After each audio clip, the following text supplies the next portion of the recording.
సుల్తానాబాద్లో terror సృష్టిస్తున్న Rajiv రహదారి. తెలంగాణ రాష్ట్రంలోనే అత్యంత ప్రమాదకరమైన రహదారుల్లో రాజీవ్ రహదారి ఒకటని చెప్పవచ్చు. ఎందుకంటే ఈ రాజీవ్ రహదారి పైన నిత్యం ఏదో ఒక చోట ప్రమాదాలు జరుగుతూనే ఉన్నాయి. ప్రమాదాలు జరిగిన చోట గాయపడ్డవారు కొంతమంది అయితే మరణించిన వారి సంఖ్య కూడా పెరుగుతూనే ఉంది. ప్రస్తుతం నేను సుల్తానాబాద్ మండల కేంద్రంలో ఉన్నటువంటి గర్రపల్లి గ్రామంలో ఉన్నాం. గర్రపల్లి గ్రామంలో నిన్న అర్ధరాత్రి కూడా ఒక ప్రమాదం జరిగింది. ఆ ప్రమాదంలో కారు నుజ్జునుజ్జైన పరిస్థితి అయితే మీకు విజువల్స్ చూపెట్టే ప్రయత్నం చేస్తా. ఎందుకంటే ఆ దుబ్బపల్లి నుంచి ఏదైతే ఒక ట్రాక్టర్ ఉందో వడ్ల లోడ్ తోటి సుల్తానాబాద్కి వెళ్ళే క్రమంలో కారు వెనుక నుంచి ఓవర్టేక్ చేసే క్రమంలో ట్రాక్టర్ ఢీకొనడంతోనే కారు ఎక్కడికక్కడికి నుజ్జైన పరిస్థితి మీకు విజువల్స్ చూపెట్టే ప్రయత్నం చేస్తా. అందులో కారులో ఉన్న వ్యక్తి మాత్రం గాయాలతోని బయటపడ్డ పరిస్థితి అయితే మనకు స్పష్టంగా విజువల్స్లో కనబడుతుంది. ఎందుకంటే రక్తపు దానికి ప్రధాన కారణం ఏంటంటే ఓవర్టేక్ చేసే క్రమంలోనే ఈ యొక్క యాక్సిడెంట్ అనేది జరిగింది. అదే కాకుండా ప్రతిరోజు కూడా నిత్యం ఈ సమీపాన ఉన్నటువంటి గ్రామాల ప్రజలు ఎవరైతే ఉన్నారో గర్రెపల్లి, అదేవిధంగా గట్టెపల్లి, కదంబపూర్, సుద్దాల, నారాయణపూర్ ఈ ప్రధానంగా ఉన్నటువంటి గ్రామాల ప్రజలు అనునిత్యం ఉద్యోగరీత్యా వ్యాపార నిమిత్తం కూడా ఇటు సుల్తానాబాద్ అదేవిధంగా పెద్దపల్లి, కరీంనగర్కు రాకపోకలు కొనసాగిస్తుంటారు.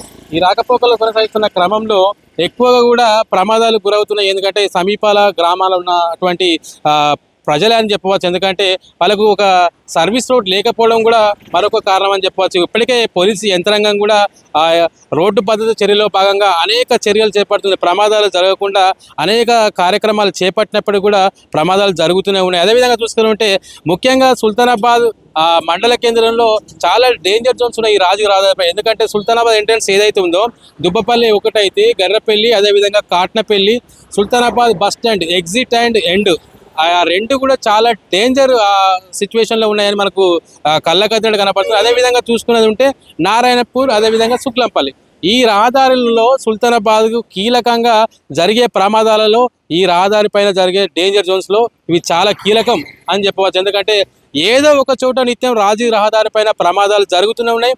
ప్రమాదాలు జరిగిన చోట చనిపోయిన వారు ఎంతో మంది ఉన్నారు, కానీ అవుటి వాళ్ళుగా ఎంతో మంది మిగిలిపోయిన వారి పరిస్థితి కూడా మనం చూసే ఉంటాం. ఎందుకంటే ఈ రాజీవ్ రహదారికి ప్రధానంగా చూసుకున్నది ఉంటే ఒక సర్వీస్ రోడ్డు లేకపోవడం ఒక ప్రధాన కారణం అయితే అతివేగం, నిర్లక్ష్యం, మూల మలుపులు. ఎందుకంటే ప్రమాదకర స్థాయిగా మారే మూల మలుపులు కూడా ఎక్కువ రాత్రి వేళల్లో మాత్రం ఈ ప్రమాదాలు ఎక్కువ జరుగుతాయి. ఎందుకంటే మద్యం సేవించడం, అదేవిధంగా వేగంగా వెళ్ళడం, మూల మలుపుల కాడ సరిగా చూసుకోకపోవడం, అజాగ్రత్తగా ఉండడం వల్లనే ఈ ప్రమాదాలు కూడా జరిగి ఎక్కువగా మరణించే వారి సంఖ్య కూడా ఉంది. ప్రధానంగా ఈ రాజీవ్ రహదారిపై కాట్నపల్లి, గర్రపల్లి, అదేవిధంగా నారాయణపూర్ ఉన్నటువంటి ప్రాంతాలలో ఎక్కువ యాక్సిడెంట్ జరిగిన సందర్భాలు ఎన్నో ఉన్నాయి.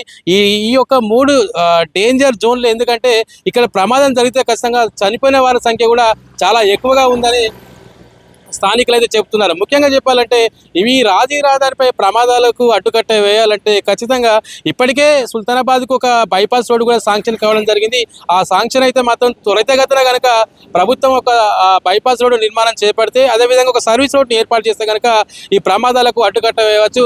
మనం కూడా ఈ రాజీవ్ రహదారి గుండా ప్రయాణం చేసేటప్పుడు కొన్ని జాగ్రత్తలు తీసుకుంటే ఈ ప్రమాదాలకు జరగకుండా కూడా మనం జాగ్రత్తలు తీసుకుంటే కూడా ప్రమాదాలకు కూడా అడ్డుకట్ట వేయవచ్చు. ప్రధానంగా చూసుకుంటే మనం వెళ్ళేటప్పుడు కానీ వాహనాలను గమనించుకుంటూ స్పీడ్ ఉన్నామా లేదా, అదేవిధంగా ఓవర్ స్పీడ్ కాకుండా మూల మలుపులు కూడా జాగ్రత్తగా తీసుకున్నది ఉంటే ప్రమాదాలకు మనం అడ్డుకట్ట వేయవచ్చు.